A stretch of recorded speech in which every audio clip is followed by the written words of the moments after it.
A very good evening to one and all who have tuned in to this informative webinar, Millets and Me, Key to Healthy Living, which is the need of the hour. It existed as early as 5900 BC. It has been cultivated for some 8,000 years, is still an important food source in many countries of the world, is drought resistant, contains antioxidants and micronutrients, is protein and vitamin rich, and is the panacea for all major health issues. Yes, we are talking about millet, the grain we chose to forget about. Let us together reclaim our lost heritage and get back to a sustainable, healthy lifestyle. The grace of God is abundant. Anywhere, any day, it remains available all the time to him who seeks it. Let us today seek God's blessings as we embark on this endeavor to bring about change for a better living. Mr. Terrace Mascarenhas will lead us in prayer.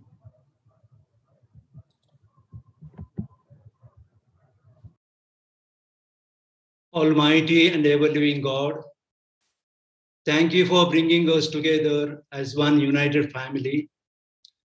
We thank you for this day as we firmly believe that all good things we have come from you. It is not by chance or by accident that we are here, but your will has brought us together for our well-being and prosperity.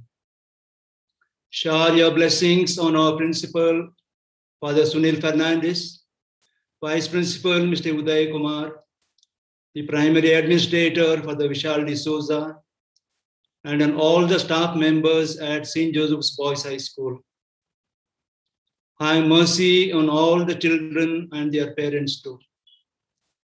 We also ask you to bless our chief guest, the Millet Man of India, Dr. Khader Vali, abundantly. Almighty God, may the advice he provides us enrich our lives in terms of the physical dimension, thereby contributing to our general health and well-being. All this we ask in your mighty name. Amen. 2023 is the International Year of Millets. St. Joseph celebrates the revival of healthy food and living. In keeping with the Ignatian principle of cura personalis, a critical feature of Jesuit education, which is concern and care for the development of the entire individual and promoting human dignity and care for the mind, body, and spirit, we hope to spread awareness about this superfood and promote healthy living. May I request the principal, Reverend Father Sunil Fernandez, to give us his message.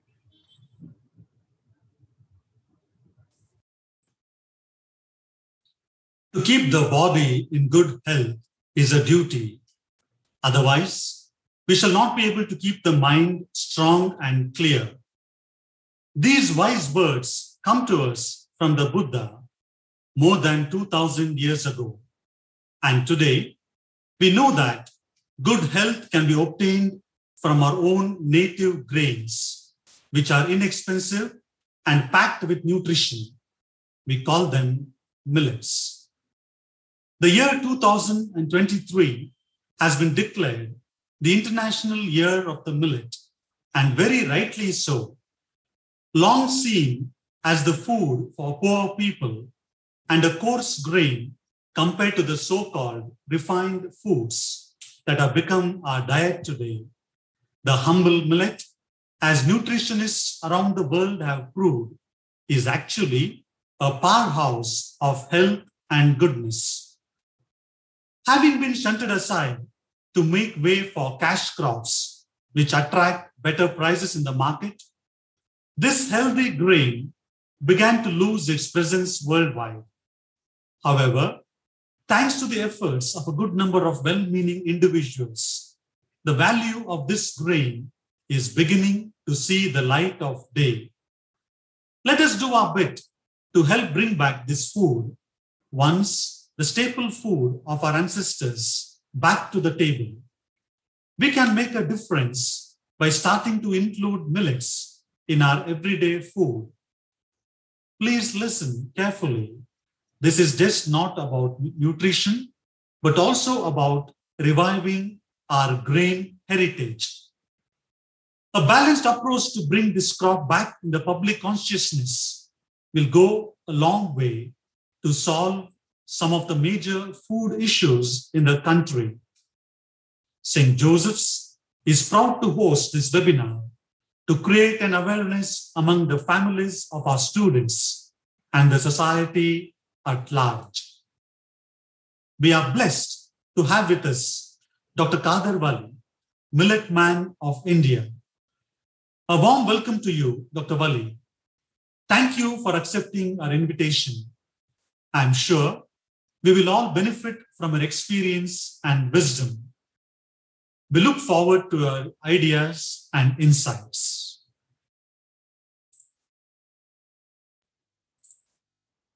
Thank you, Father Sunil. You aptly put in a nutshell the essence of this webinar. A healthy food revolution has made way for the resurgence of a healthy choice. A traditional food grain that had fast been forgotten in our hurry to ape Western food habits. Fortunately, the increasing health consciousness among people, especially the millennials, has led to health and fitness aficionados from across the world to recognize the benefits of this grain. We are lucky to have with us today a great man who strove relentlessly to reinstate the humble, nutrient-rich millet to its rightful place in the kitchen. He is none other than Dr. Khader Vali, the Millet Man of India. Mrs. Shifa Matthew will introduce our chief guest, who will then address us and share with us some part of his vast knowledge on the subject. Good evening. Shubh Arogya. Our keynote speaker is well known to all those who are concerned about their health. He was born in the state of Andhra Pradesh, did his MSc at the Regional College of Education, Mysuru, which he followed with a PhD on steroids at the Indian Institute of Science, Bengaluru. This is where he met his lovely wife, Usha, who supports and partners him in all his endeavors. He has worked as a postdoctoral fellow in environmental sciences at Beaverton, Oregon, USA, and as a scientist with CFTRI for 3 years. Joining DuPont, he worked for them for 1.5 years in India and around 4.5 years in the US. Home beckoned him at this point, and he returned to India and made his home in Mysuru. Back in India, he noticed that millets were fast disappearing from the food scene, and he worked hard to revive 5 different types of millets that were dying out. In the process of consuming these millets, he discovered their healing properties and that they could cure very potent and deadly diseases. Hence, he named these 5 millets Siri Dhanya, or positive millets. He transformed himself into a healer using food as medicine. He strongly believes that millets can prevent and heal almost every conceivable disease. The thousands of diabetics with gangrene who have followed his advice consider him a messiah for saving them and restoring them to good health. Changes in food habits and minimum medication is part of his cure. The consumption of Siri Dhanya and decoctions or kashayas of different plants and leaves, etc., is part of his treatment. He sees Siri Dhanya as the answer to most of the health problems of modern living. He treats and helps around 100 patients every day at his residence in Mysuru. Another passion of this good doctor is saving the soil for posterity or right agricultural practices. His chief concern is that with the existing practices, the soil will be exhausted in the next 30 years. He strongly feels that the causes of juvenile diabetes, hormonal imbalances, anemia, and many other now common diseases are due to poor agricultural practices. He uses his farms to demonstrate how to grow healthy, earth-friendly foods and eat right. His farms showcase Kadu Krishi or jungle farming. He has authored many books in English, Telugu, and Tamil on different topics ranging from millets and kashayas to COVID protocol, hair and body care. Some of his books in English include Daily Routine, Gastric Issues, and the Sri Dayalu series. Ladies and gentlemen, I am honored and proud to present our keynote speaker, Dr. Khader Vali, a man worthy of every commendation and applause. On behalf of our principal, Reverend Father Sunil Fernandez, Primary School Administrator, Reverend Father Vishal D'Souza, Vice Principal, Mr. Uday Kumar, staff and students of St. Joseph's Boys High School, I welcome you, sir, to this webinar. We are so happy that you could join us and help us begin our journey to good health. We wish you every success in your endeavor to build a healthy and sustainable society. Ladies and gentlemen, Dr. Khader Vali.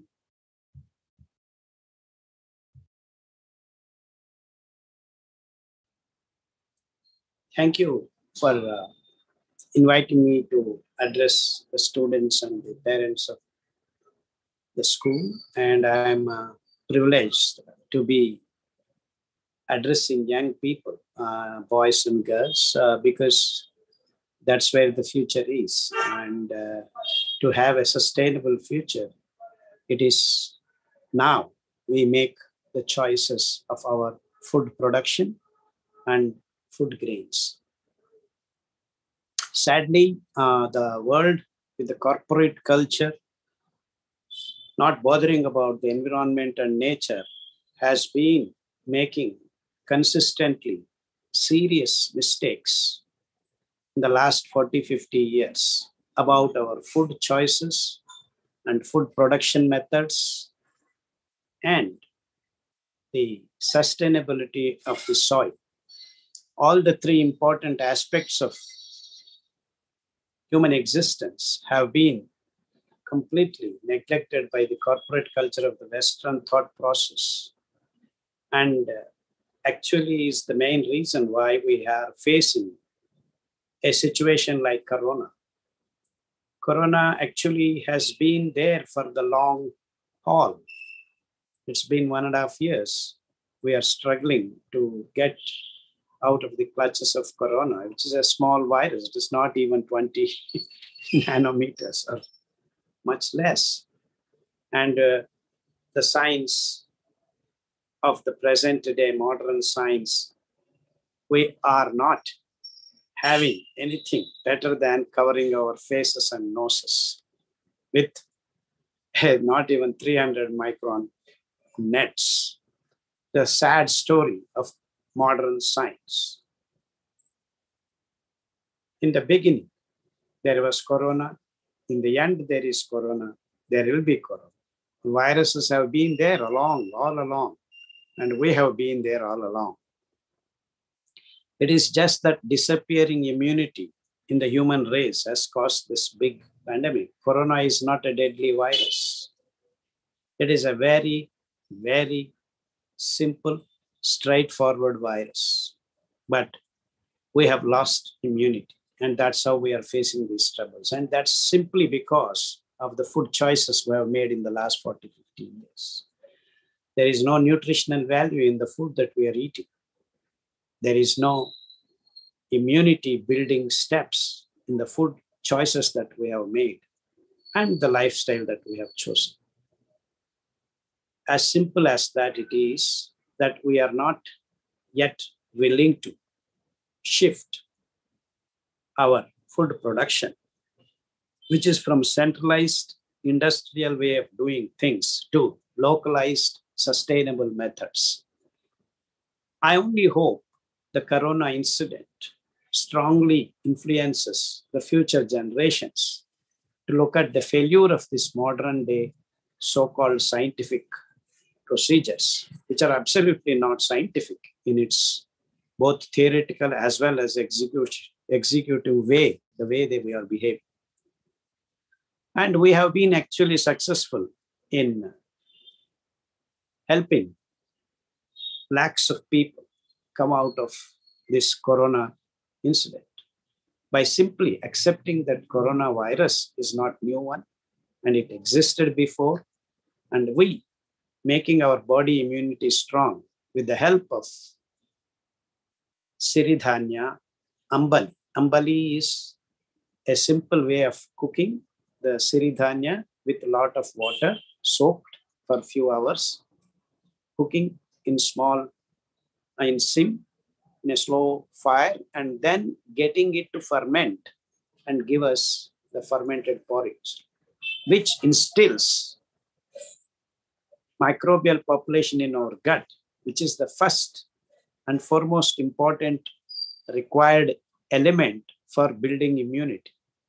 Once the microbes inhabit our gut, all the required necessity, important vitamins are all distributed properly with the nutritional aspects, because the gut microbes are the second brain in our body.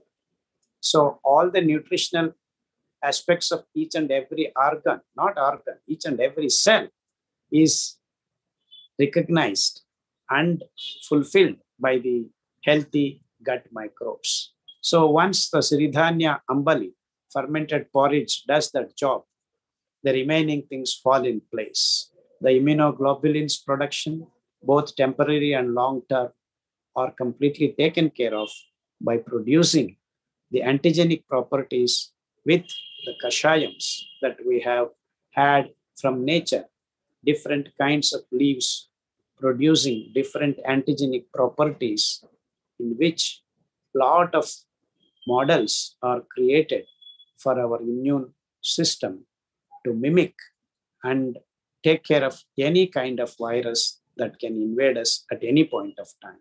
So we are ever ready with the immune system well set when we have our microbial balance in our tummy, and then other nutritional aspects taken care of by the porridge that we drink and the decoctions, the leaf decoctions that we have systematically, experimentally worked 15, 20 years ago when we started getting these so-called viral infections, H1N1, H5N1, dengue, chikungunya, Zika.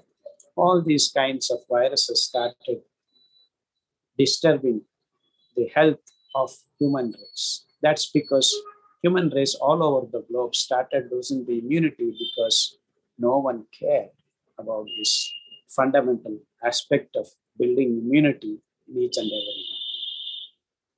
And that both nutritional and immunity lapses of human race has started slowly giving in to many lifestyle diseases, chronic diseases like diabetes, blood pressure, heart blocks, angina pectoris, thyroid issues, and many hormonal imbalances because of wrong choice of food, that is artificial synthetic foods like milk, meat, eggs, in the name of providing protein, fat, carbohydrate, these three main nutritional background materials.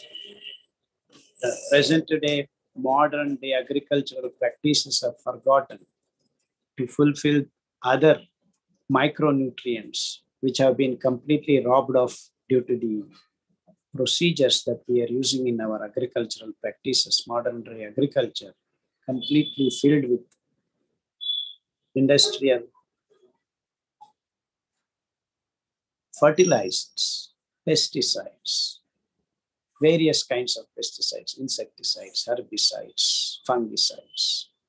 These are all polar molecules which, as residues, started slowly entering the human body, along with milk, eggs, meat, rice, wheat. And these are the few materials that the human race has chosen to be their staple food, which have actually caused havoc in the last 40, 50 years.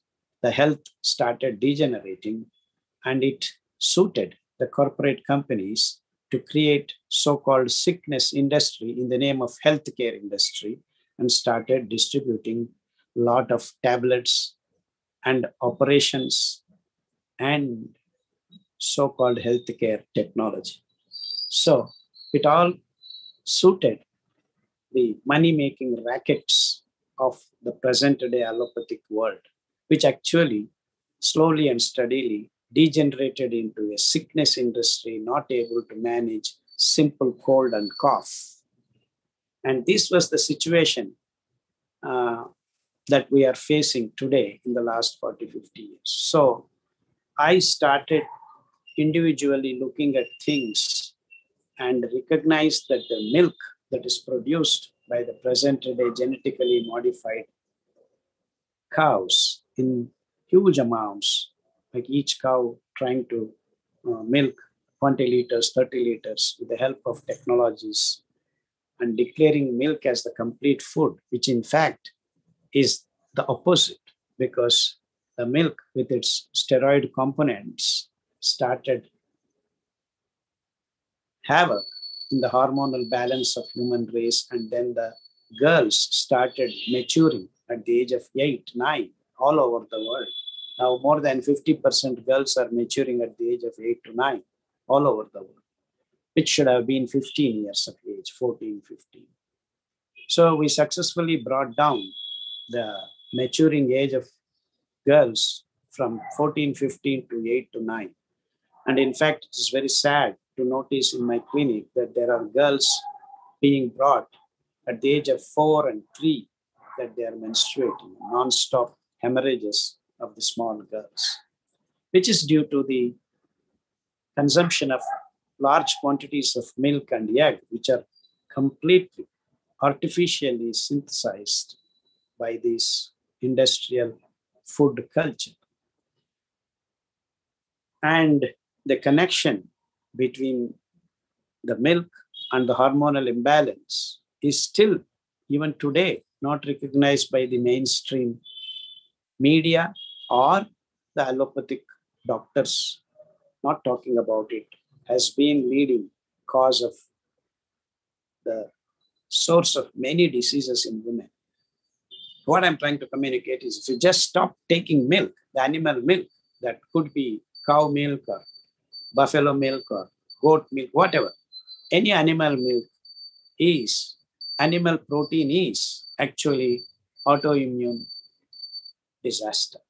And that's what we are seeing all over the world. Autoimmune diseases are up, going the graph, shooting themselves. Up to 30 to 40% of the hospitals are now trying to take care of autoimmune diseases, which are actually created by our own choice of having coffee, tea, milk, eggs, all harboring these chemicals as residues and disturbing our hormonal balance. So overall, in its essence, the modern agricultural practices and the choices of this food culture, food corporate culture, I call it corporate food culture, has resulted in microbial imbalance, hormonal imbalance, and rice, wheat, sugar promptly added the third dimension of glucose imbalance. So we can now scientifically trace back all our diseases to the disturbance of glucose, microbes, and hormone. So you have glucose imbalance, which creates havoc in the blood, which is supposed to be harboring around 5 grams per whole body. At any given time, the blood should contain not more than 5 to 6 grams of glucose. But then the choices we made, sugar, rice, wheat, the moment you eat, within 15 to 30 minutes, the flooding of the glucose into the blood happens because rice, wheat, sugar have no fiber to hold back the glucose release into the blood. Once you have no control in what you are eating by choosing rice, wheat, and sugar, you are releasing the floodgates of the glucose entering into the blood, reaching 50 grams, 60 grams, 100 grams.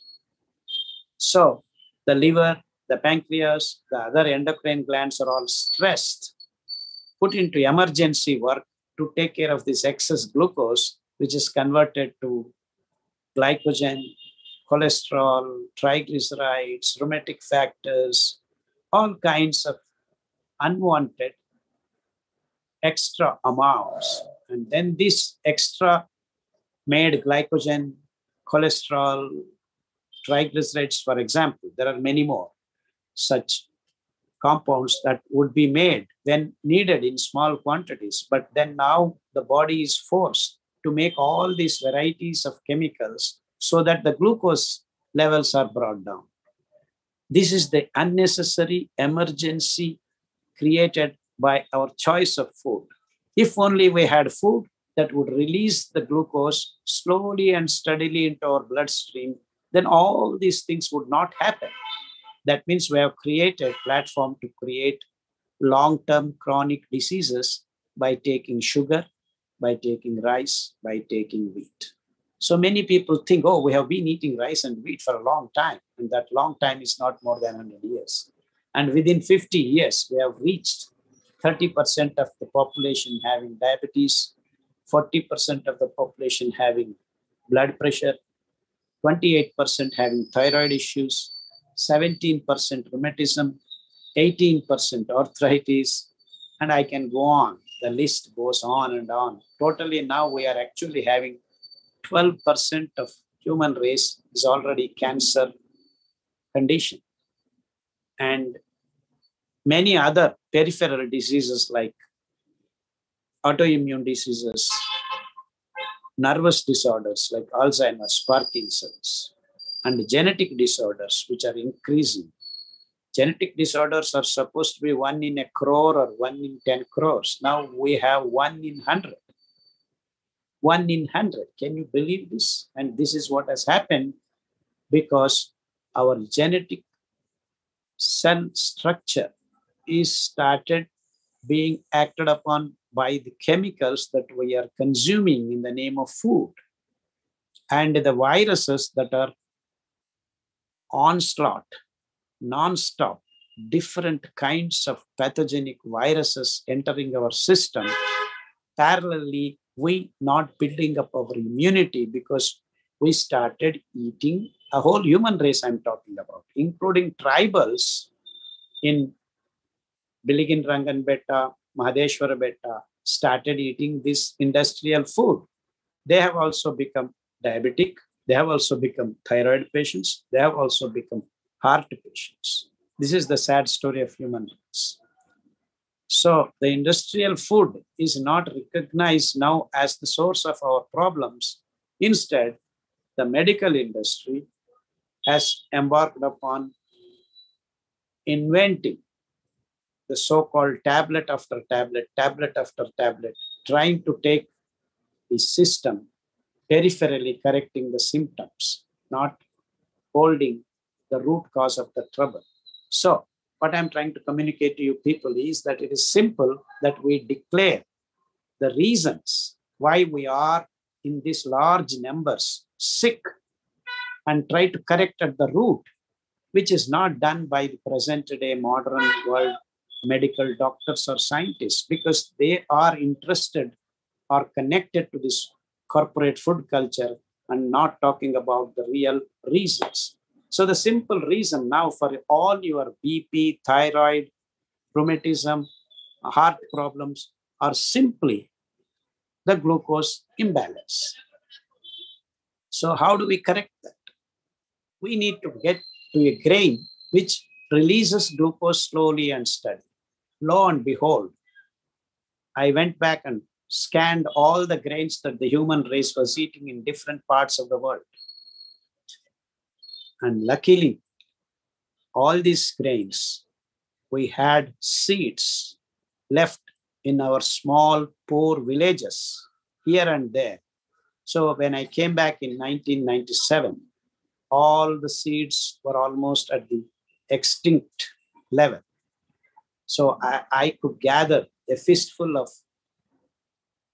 these seeds and started growing them back, and then started experimenting on these lifestyle diseased patients like diabetes, heart problems, thyroid problems, cancer conditions, all these varieties of diseased conditions. And we have actually enlisted in our PDFs all the diseased conditions that we are being met on a daily basis in a normal, regular clinic. So we have been greatly successful in mitigating all these problems permanently. In the modern medical world, there is no cure for diabetes, there is no cure for BP, there is no cure for thyroid, there is no cure for almost all these diseases. But we have been successfully demonstrated that all these conditions can be reversed and a man can be healthy, a man or woman can be healthy. In fact, we have actually had wonderful success in mitigating many of the women's problems by just deleting, I'm using the computer word, deleting milk from their daily lives. You have to delete. That means it should not be even smelled.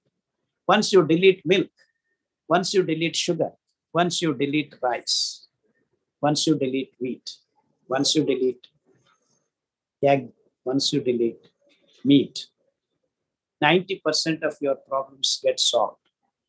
So, doctor, you're saying you delete rice, delete wheat, delete sugar, delete meat, and what do we eat?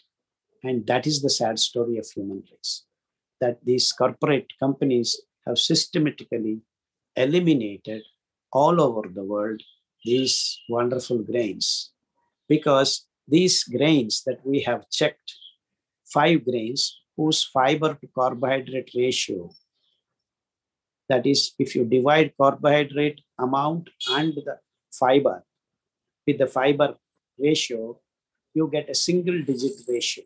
That is, brown top millet has got around 69 grams of carbohydrate and 12.5% of fiber. So the ratio comes to 5.5. The same way, kodo millet, brown top millet, barnyard millet, little millet.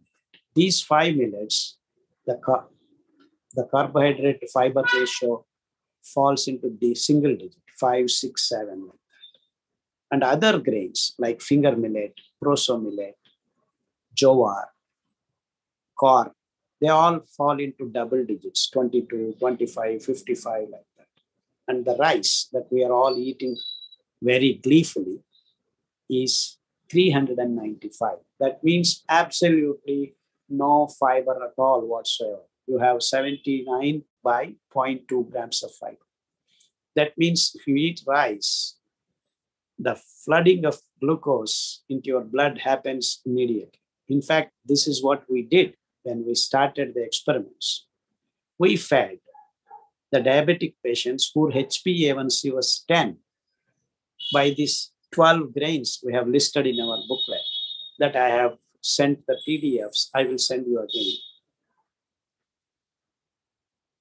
All the 12 grains we have graded based on this simple experiment. So you take 10 to 20 HbA1c, that means whose diabetic condition is in a very highly advanced state.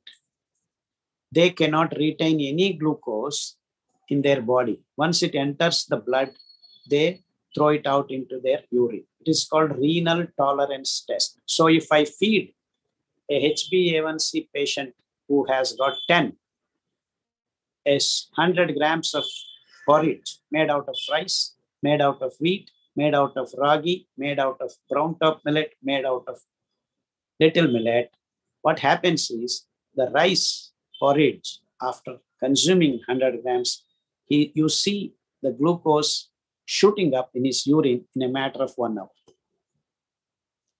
And when you do this experiment with kodo millet, barnyard millet, brown top millet, it will take more than 3 to 4 hours. What it means is that these grains release the glucose slowly and steadily into your bloodstream.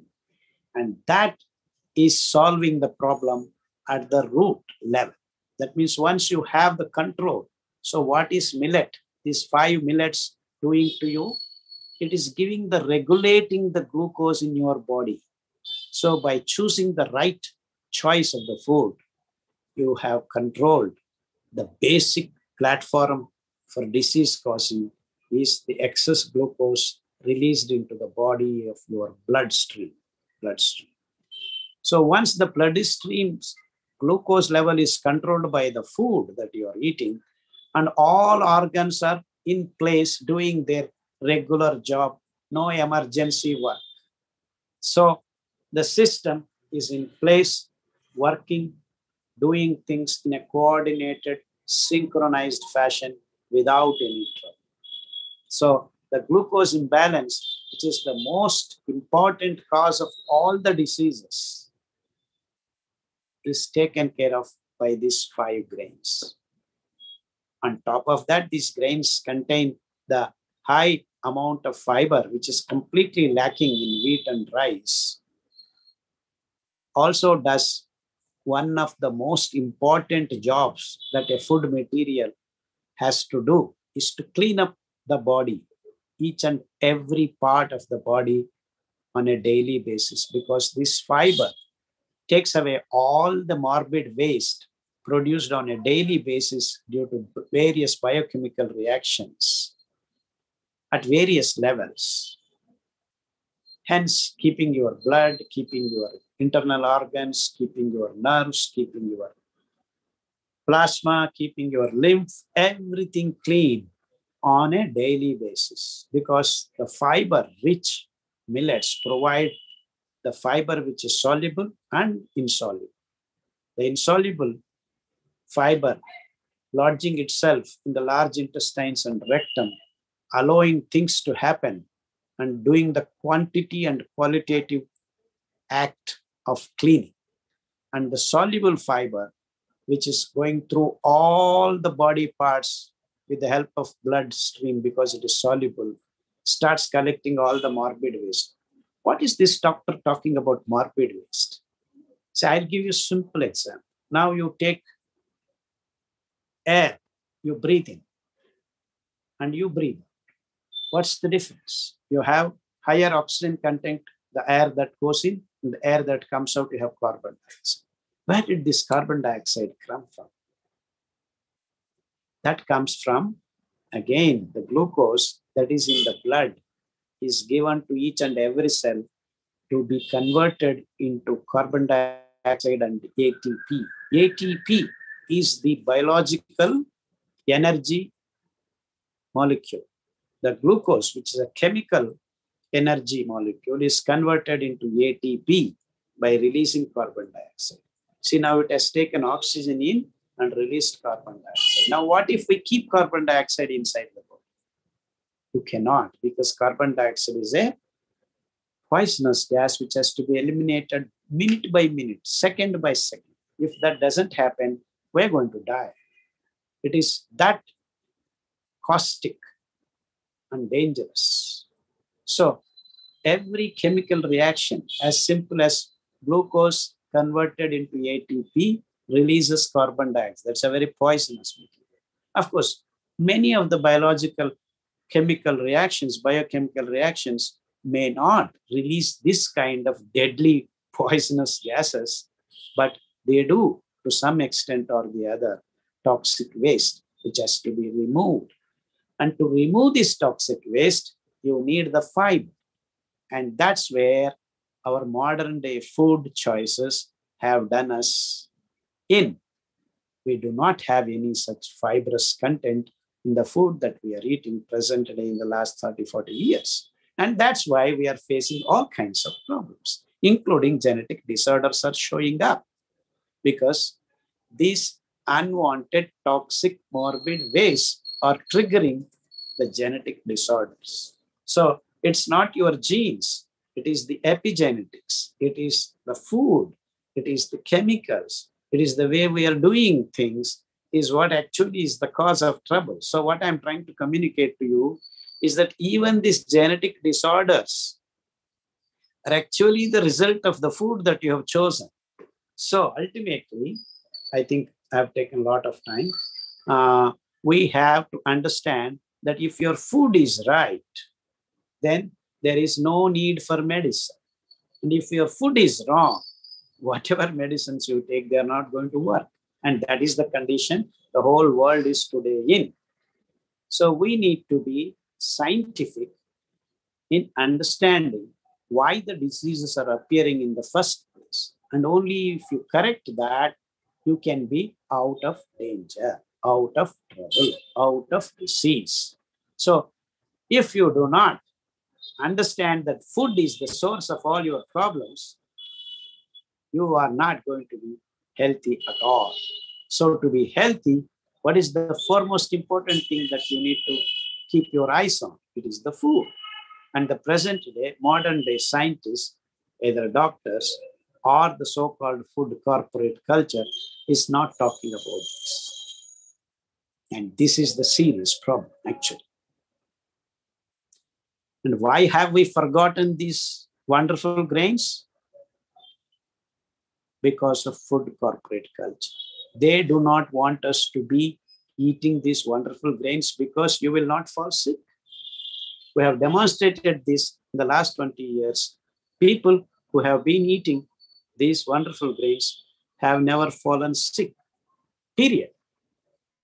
People who have not taken milk have had no hormonal imbalance at all. That means women who do not take coffee, tea, milk, paneer will not have any gynecological issues. In fact, I now and then keep making some wild statements. If human race stops drinking milk tomorrow onwards, within 6 months, we can close down half the hospitals in the world.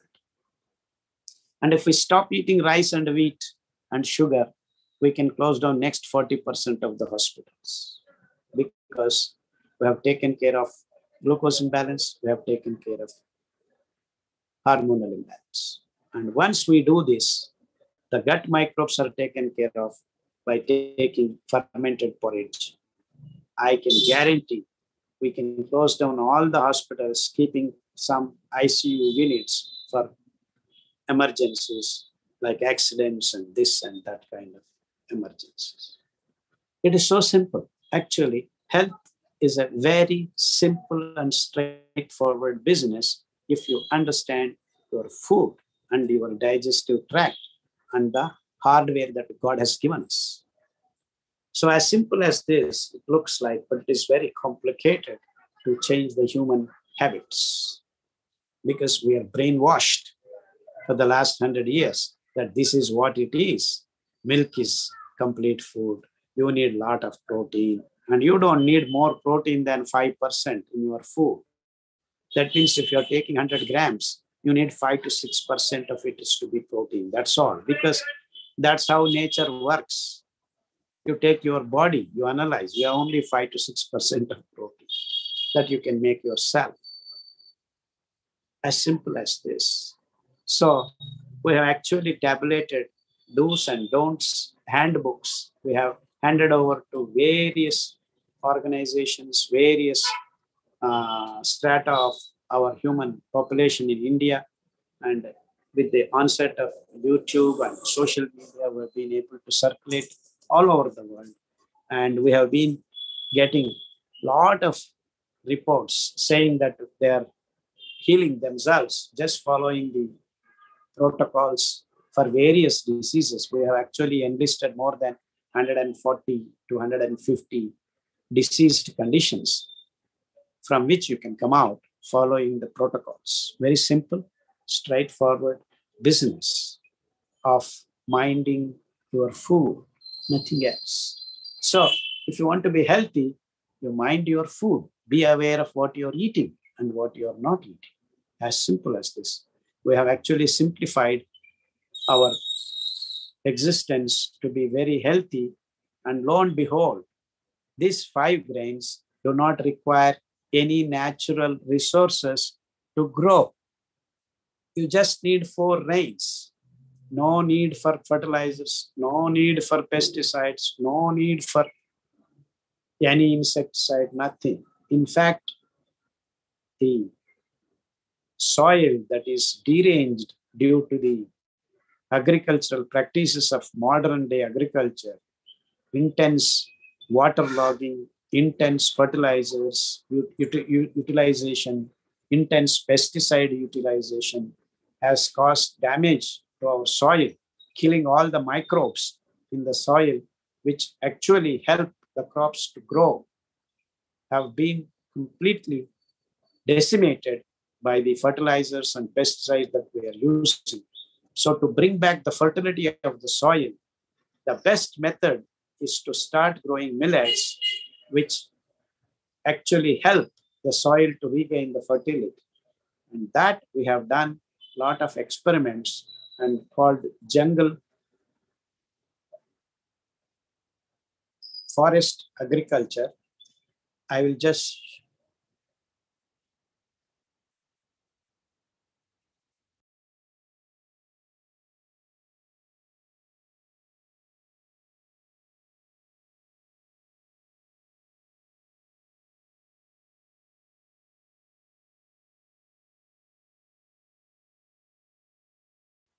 hello.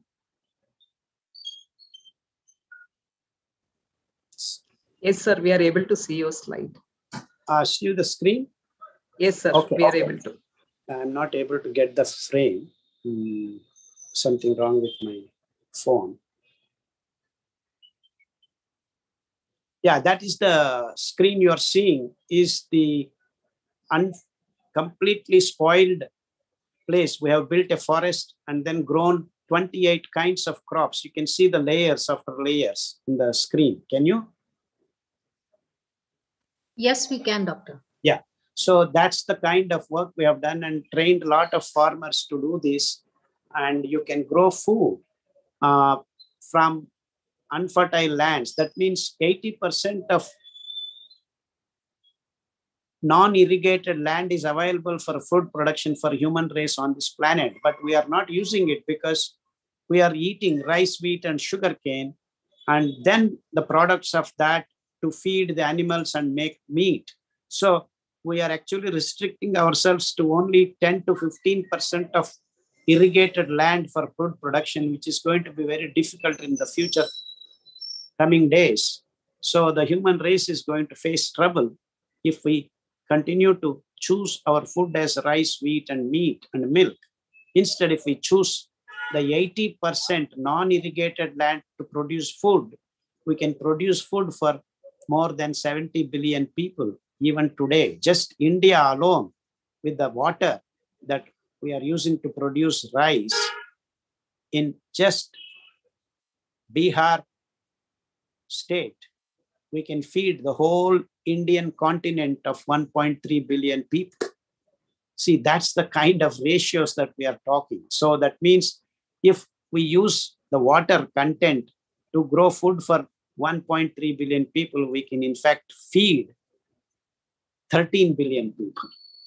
And imagine we take in African continent and other places, we can feed actually in the future, if we choose millets as our staple food, up to 50 to 60 billion of human population. So we are way ahead into our future, but only if we choose millets, which are nutritional, which are very healthy because it takes care of microbial, glucose, and hormonal imbalances is completely corrected, as we have amply demonstrated by healing almost all kinds of diseases that the modern day food culture has thrown at us, including Corona. We have also got a handbook on Corona. We have cured lakhs of so-called Corona positive cases in various conditions at different levels with the decoctions that we have listed. I will again send back to you.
I got disconnected.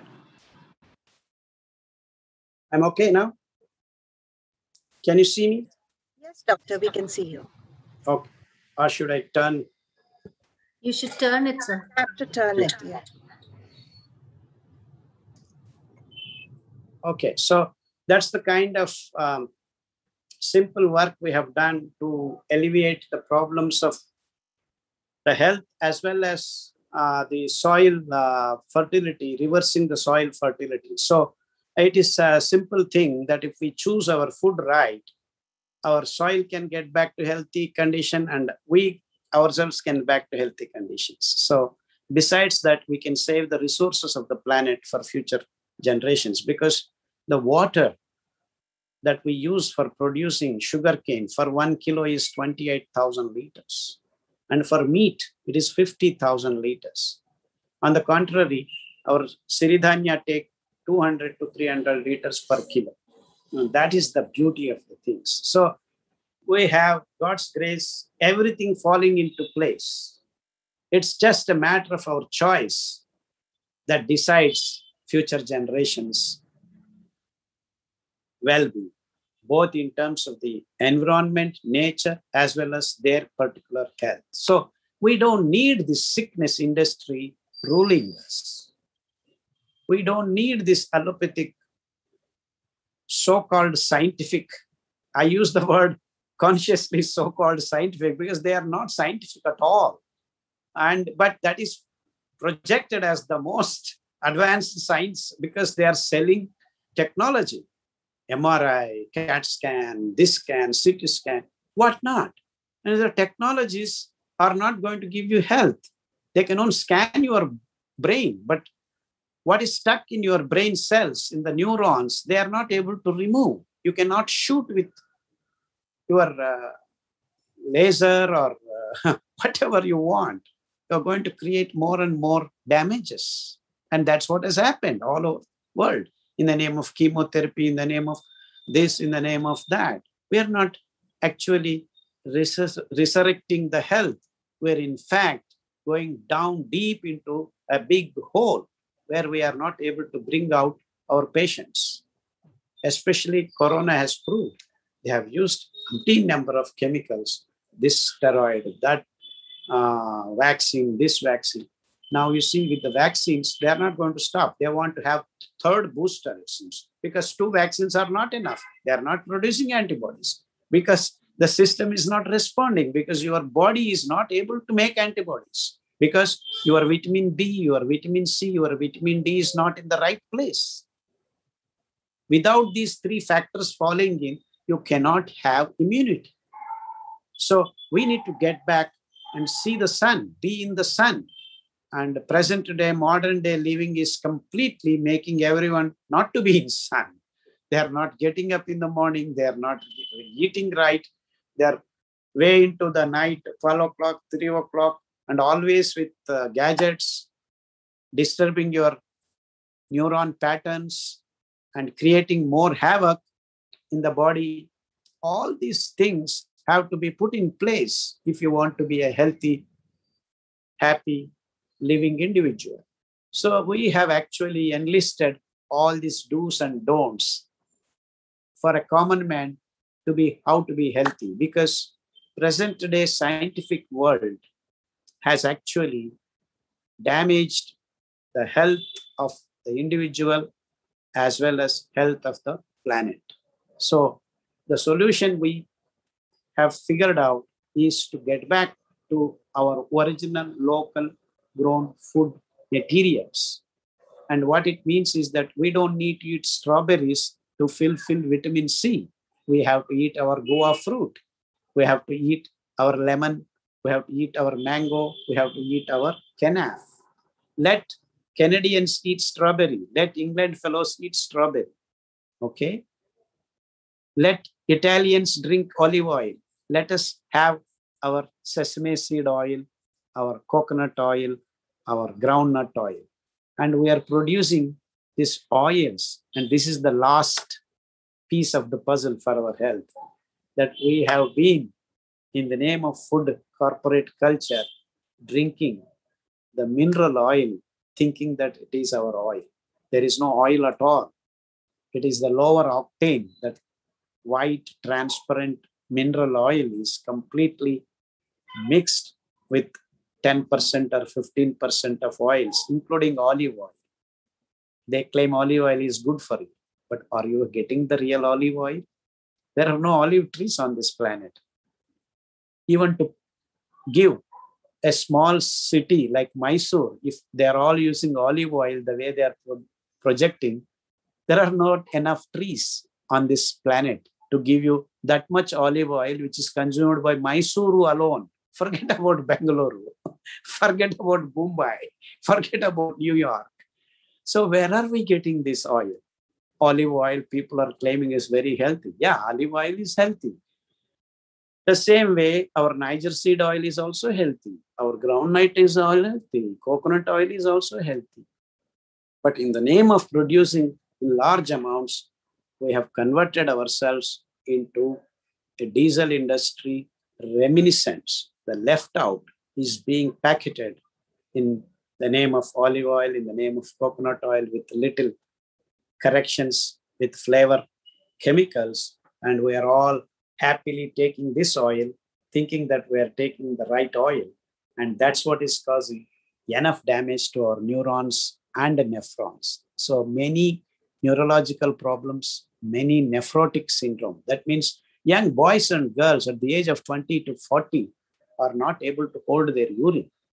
They are running to the toilets. In fact, I jovially keep saying that's how we have attached bathrooms in our bedrooms. Can you believe that? We have to run to the toilet. And that is the sad story, because we are not minding what is going into our mouth. And this corporate food culture has spoiled that. In the name of ISI certification, in the name of FDA, in the name of all these organizations are in the hands of these big corporates. They don't mind giving permissions and authentifying certificates for all the foods that we are eating. And we think governments are doing their job, but they are all in the hands of these corporate companies doing damage to our health. So first thing you want to do is to make sure what you eat is actually coming from the right place. So you do not want to depend on any others. You want to go to your local farmers, encourage them, directly spend some time, see that they're giving you the right food materials. That's the only way everyone on this planet can ensure health. Governments are not going to ensure health. Hospitals are not going to give you health. No one is going to give you health. It is the food that goes into your mouth, that is each and every drop, either be it water or oil or something else, and each and every morsel that you put into your mouth, you have to be aware. Is it right or wrong? Right food or wrong food? These choices is what is going to give you health, nothing else. Thank you. I think I have taken enough time. And I may need another 2-3 hours to go into details of each and every millet. In fact, these millets, each millet has its own realm and domain of giving health into our part in a simple and short fashion. I will tell you, little millet controls your regenerative system. Foxtail millet controls your lungs and nervous system. Brown top millet controls your digestive system and nervous system.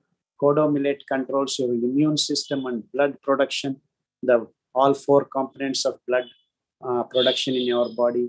And then barnyard millet controls all the soft parts in your system, the brain, liver, pancreas, endocrine systems like this. So all these 5 grains overall, if you keep eating in a rotating manner, 2 days Kodo, 2 days Foxtail, 2 days barnyard, within 10 days, your body is regenerated again and again, completely clean.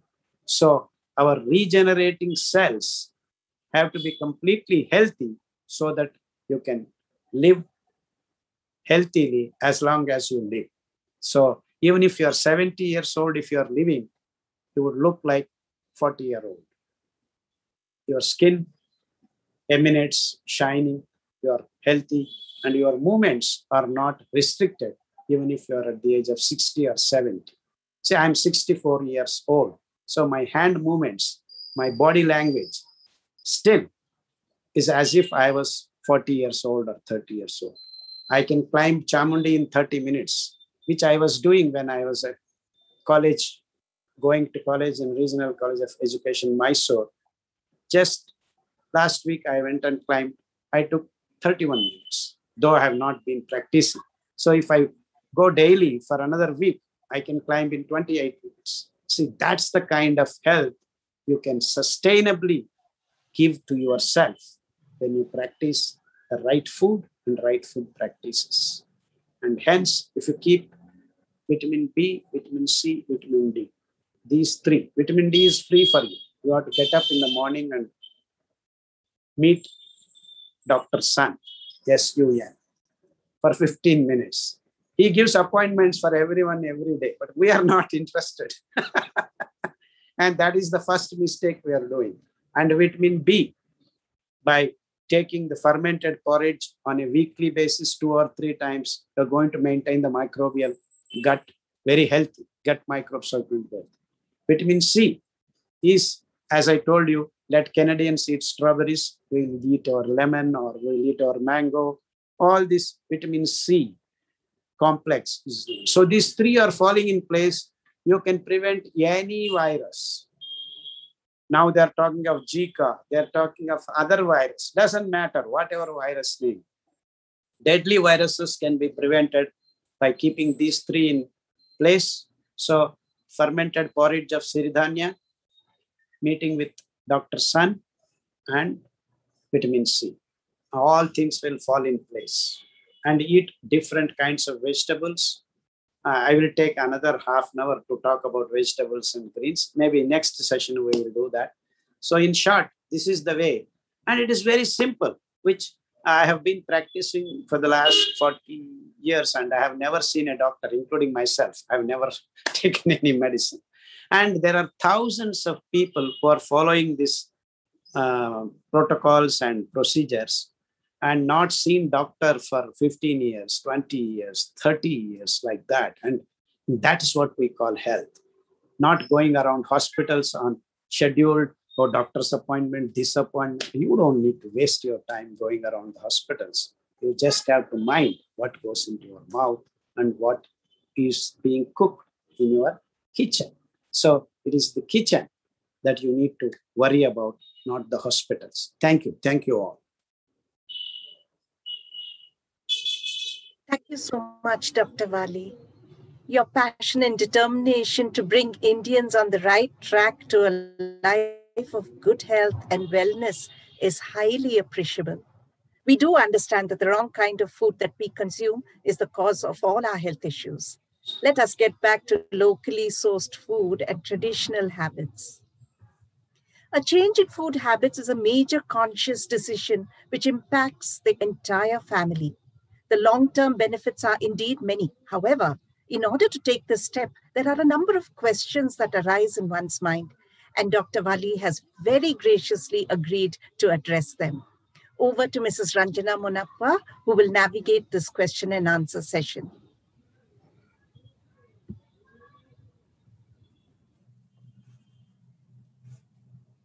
Good evening, everyone. Dr. Khader Vali, you have explained everything in such a comprehensive yet simple manner. However, there are still a few questions which we had received in advance. So here I go. Go ahead. Given the coarse structure of millets, are they harder to digest than rice and wheat? Yeah, the question is very pertinent. The amount of fiber that we have makes anyone ask this question.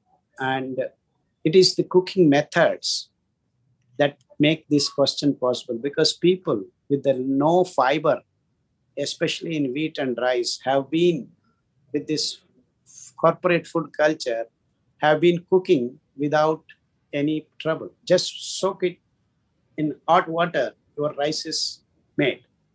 You tend to do the same with millets. It doesn't work out that way, because the fiber content that is there in the millets has to be soaked first for hours together, because the fiber, the structure of the carbohydrate entangled into a big fiber structure, has to be hydrated first so that it releases itself, and then only it allows itself to be cooked properly.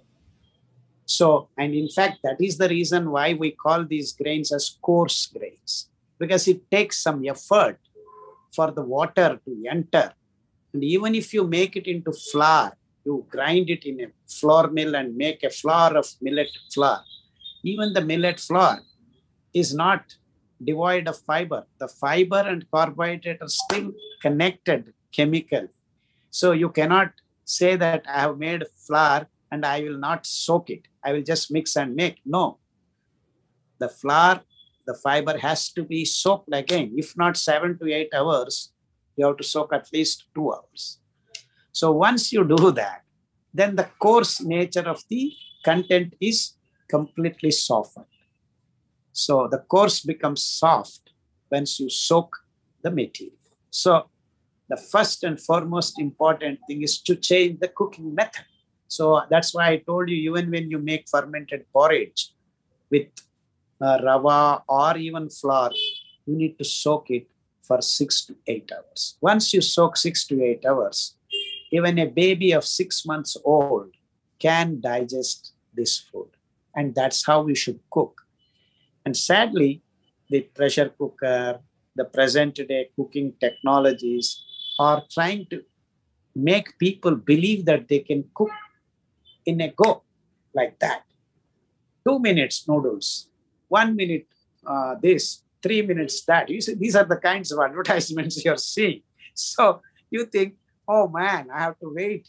You don't need to wait while the millet is soaking. No, you just put it in water and forget it for 6 to 8 hours. And then cook the way you cook. It gets cooked in 15 minutes, even outside in a mud pot. It gets very well cooked. So these kinds of small adjustments based on the knowledge of what you're doing. And that's why I keep telling you, be aware of what you're doing. And sadly, the present day food culture is not allowing to know what is happening.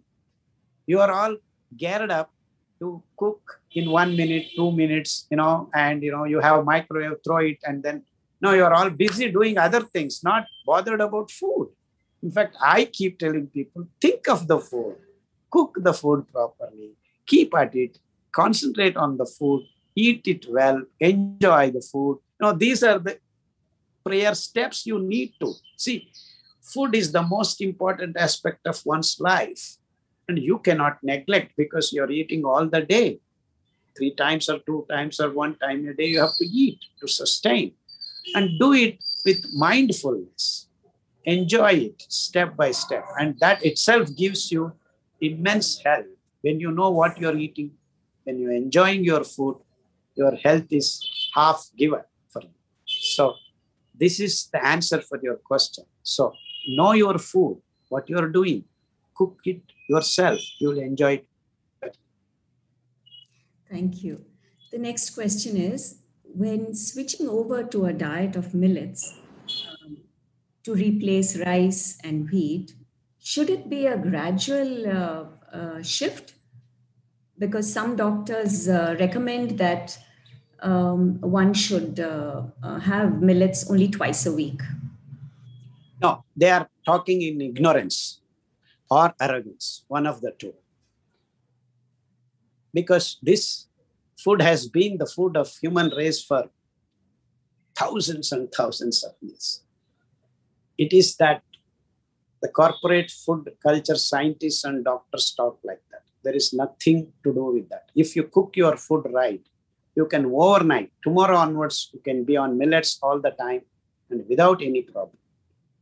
But I would suggest people to slowly make Ambali first, because that ensures you're soaking, cooking, and allowing the microbes to grow.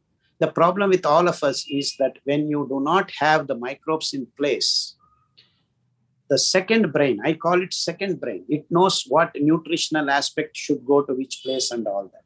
So when you eat millets and not have enough microbes properly, there is abundance of nutrition and our cells do not know where to send what.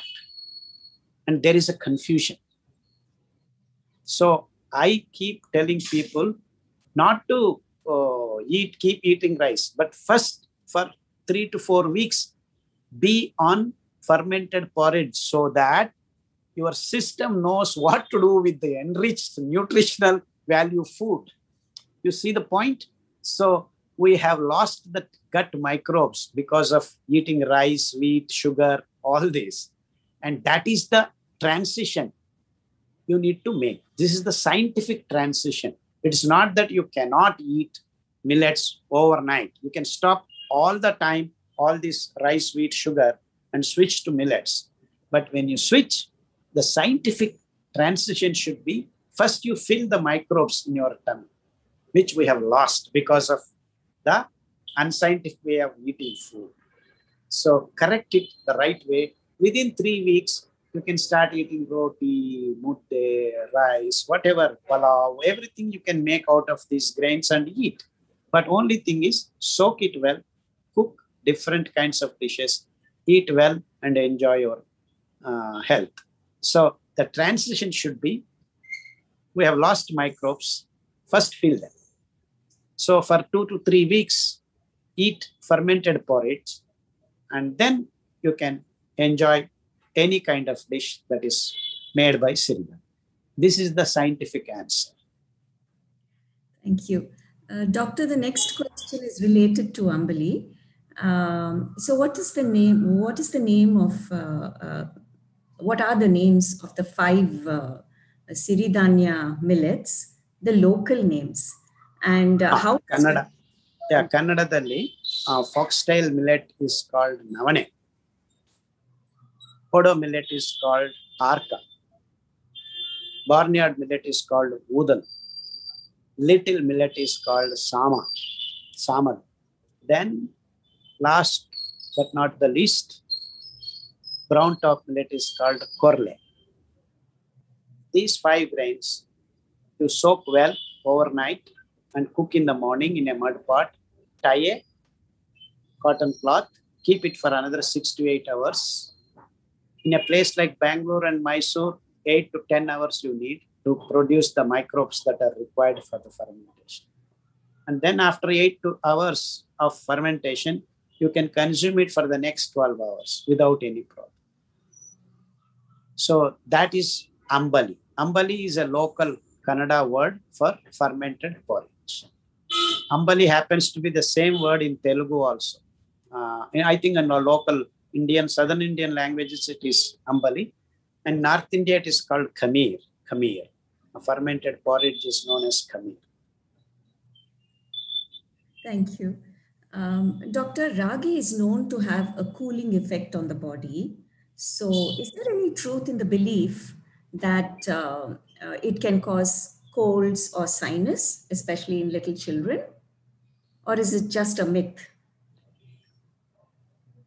No, there is a ragi, finger millet, has got 3.6% of fiber. And ragi is a different grain compared to millet, these 5 millets, because it doesn't harbor the husk. You can eat it directly. You can make flour and eat it directly. Whereas these 5 grains that we have talked have a husk around it. They are like rice, our Varaiza sativa. So you have to dehusk and then use for our food preparation. Whereas ragi and pearl millet and jowar, they can be directly used like our wheat. It is a wheat kind of grain. And the proteins that are there in this kind of grains where there is no husk are little different compared to the proteins that are in the husked grains, the cereals called husked grains. These are dehusked.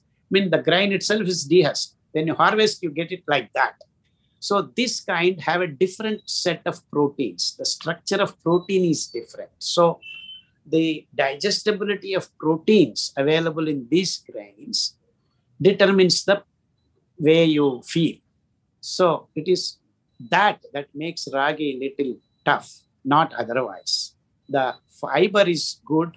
You can make ambali. See, once you cook slowly and then allow it to ferment, all the grains are good, including rice is also good if you make porridge and eat, because it embarks on getting the microbes, but not as good as these 5 grains because of the fiber content and the deep variety of diversity of microbes available because of the fiber content.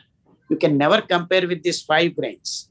All the other grains are a lower quality according to me because of the quantity of the fiber to carbohydrate ratio determines the wellness that can be brought into your body. And that is the scientific explanation. Thank you. Doctor, is it possible to grow a small patch of millets in one's home garden or a terrace garden? Sure. Even in a tray you can grow. So, but in terms of quantity?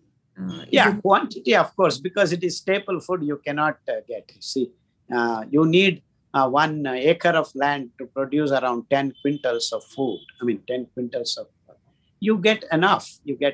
And the protein, the tur dal or moong dal, in an acre you get around 2 quintals. And that is the ratio that we need, that I am talking about. You only need 5 times less protein than the staple food.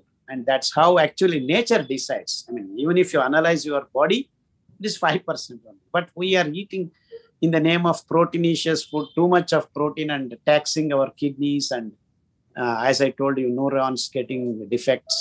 You are getting into Alzheimer's, Parkinson's, and kidney problems are all due to high protein that people are eating mindlessly. But if you mind, everything will be in place. Yeah. I hope I have answered your question. Yes, thank you. Doctor, we are all preoccupied with the coronavirus and vaccinations.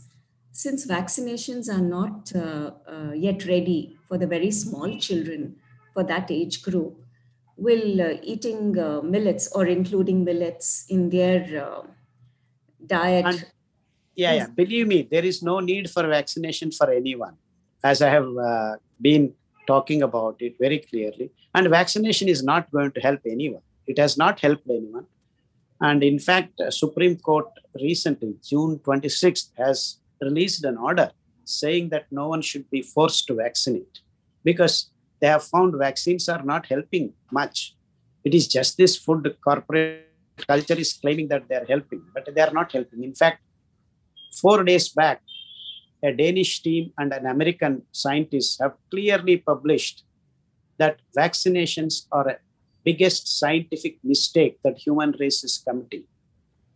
So if you vaccinate, you are going to reduce your immunity furthermore, and you are going to be infected more and more. Yes. So this is the answer. So please don't worry about vaccines. Make yourself immune strong, which is clearly depicted in the Corona handbook, which I will be sending. Thank you. Doctor, one last question. Which brands of millets would you recommend? There are so many in the market, and some of them claim to be organic. So is there a difference between the two? I mean, there should be, but... Yeah, they actually, all the millets are grown now in the field are organic, because there is no one you don't need to use, because there is no water requirement and all. So the people who claim they're organic are actually cheap. Everything is organic. What you need to be minding is polished or unpolished. See, the processing machines polish the outer layers of millets, and they look very polished. That means you are losing a lot of fiber. That's the danger you have. So you look for polished or unpolished, and each grain has distinct color. And when you polish too much, you lose all the colors. So you want to mind, foxtail millet is yellowish in tinge, brown top millet is greenish, and little millet is creamish, barnyard is white, and kodo is little pinkish to red. So if you understand these colors, what grain has which color, and you watch it by getting it from a standard local farmer directly, once you familiarize, then you can recognize anywhere and any place. So there are now a lot of brands, they are selling even in Amazon, Zomato, you order it, comes home and all that. So you want to look for this, polished or unpolished. And because people have forgotten it, still this so-called scientists have not put their hands, and I hope it will remain like that. And farmers can grow with the native seeds that we have had all these years. Last 15 years, we have been providing to the native seeds to thousands of farmers. Now, Karnataka is number 1 in the world to produce millets. Luckily, right now, we have worked so hard. And I hope in the next coming years, India will be the number 1 country which uses, and will be the number 1 country in health parameters also. Thank you, Dr. Khader Vali. This has indeed been a very interesting, very informative session, and we truly appreciate your answering all our queries so patiently and so comprehensively. Thank you, Dr. Khader Vali. Thank you. Doctor, so I take leave of you. Doctor, you have brought so much clarity and focus and made everything easily understood. Thank you. Despite being a staple food and an integral part of local food cultures for centuries, modern urban consumers began to look down upon millets as coarse and abandoned it for more refined foods, which, although aesthetically pleasing, lacks the nutrients critically important for us. There is a strong resurgence as far as millets are concerned. But from an individual's point of view, it is important to know what one's body is comfortable with, and no drastic change should be made. We have a number of parents, teachers, and students who are happy and excited to share their experiences with us.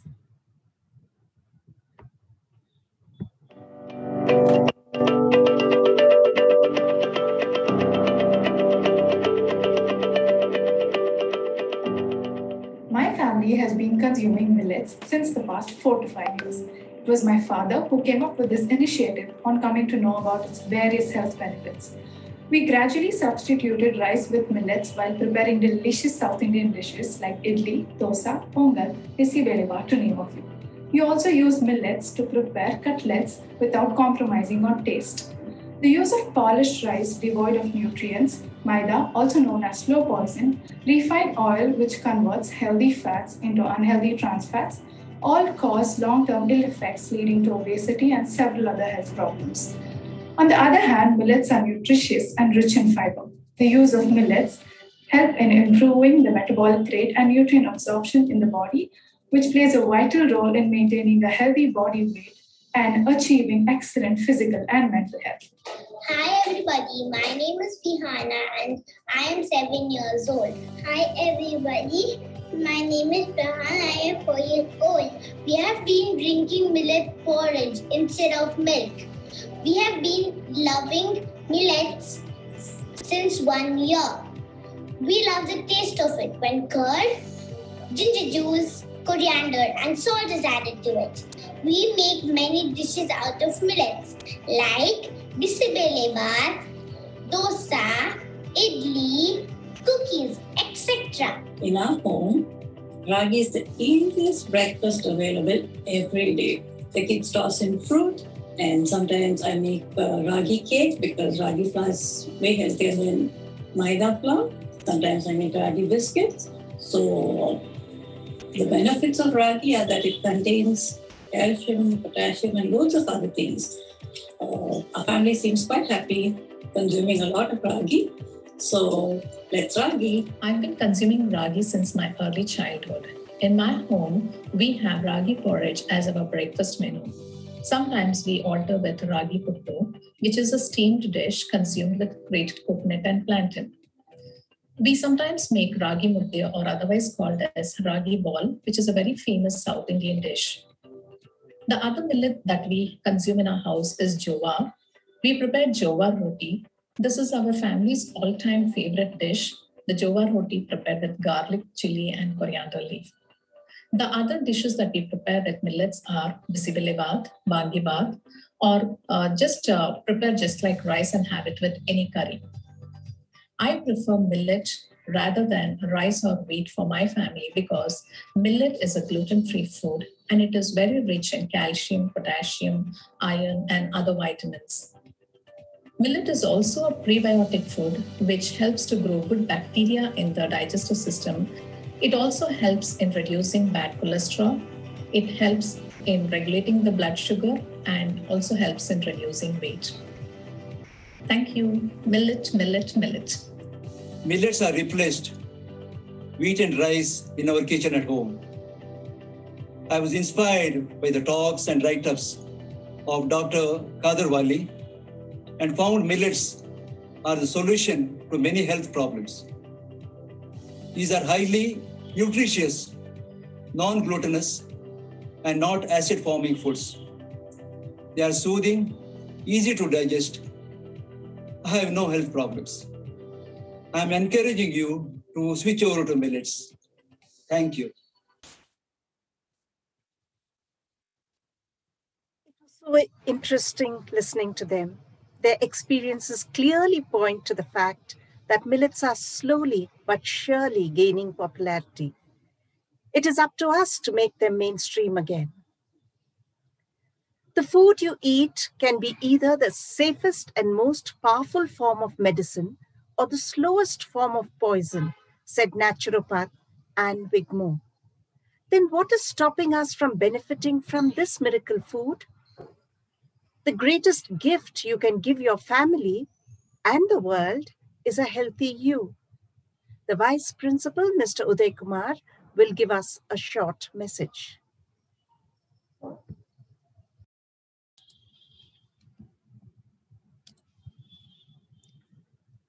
Good evening, one and all.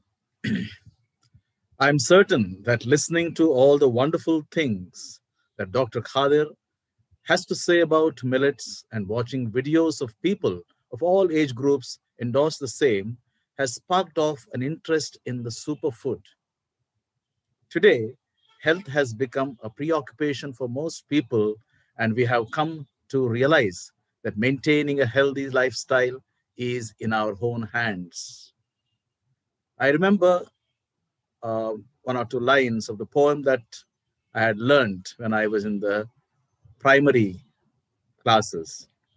ಬೆಳೆಸಿ ತಿನ್ನುತ್ತಾ ಮಜ್ಜಿಗೆ ಕುಡಿಯುತ್ತಾ ಇರುವರು ರೈತರು ಹೊಲದಲ್ಲಿ. The villagers are no doubt so healthy and we need to learn from them.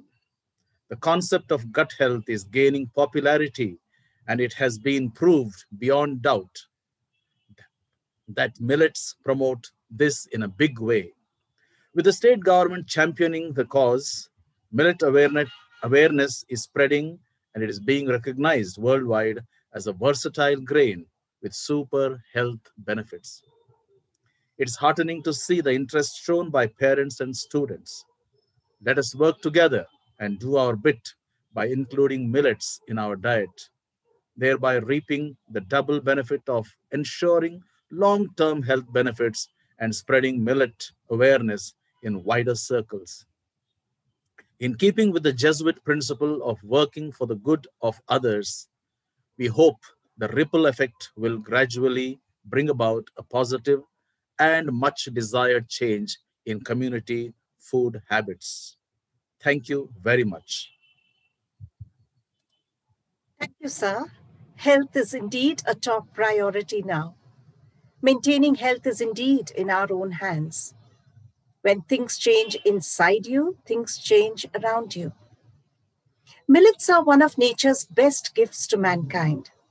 Millets are definitely back in the health game and have replaced rice and wheat in many households. Let us come together to actively promote the movement of bringing back millets, the super crop of our ancestors.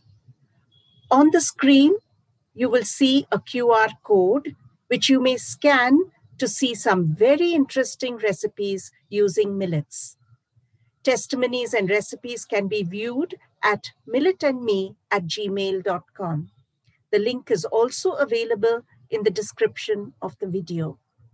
Your queries, experiences, and recipes may be shared at milletandme@gmail.com. Testimonies of happy, satisfied millet users and yummy recipes will be regularly updated. Wellness encompasses a healthy body, a sound mind, and a tranquil spirit. Enjoy the journey as you strive for wellness. We are indeed grateful that we were able to put this together for the benefit of one and all. Mrs. Radhika Gajula will deliver the vote of thanks, for as the great Roman philosopher Seneca said, nothing is more honorable than a grateful heart.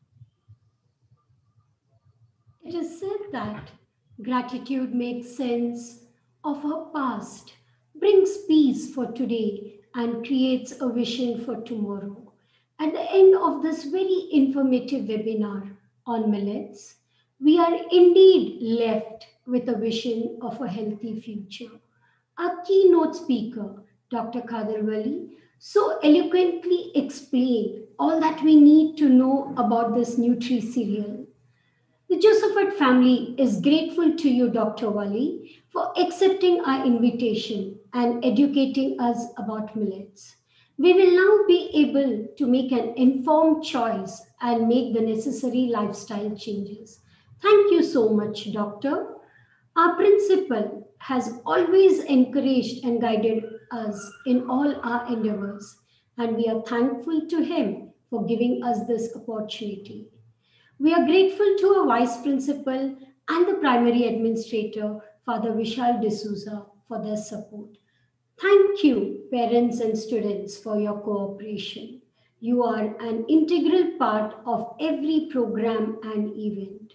Last but not the least, a big shout out to the entire team of Millets and Me who worked together towards the success of this webinar. Our efforts will surely result in a happy and healthy tomorrow. Thank you one and all for being a part of this webinar. This is Jai Shri Prince Jacob, your MC for today, wishing you a great future of well-being and good health. Let's all go the millet way. Thank you.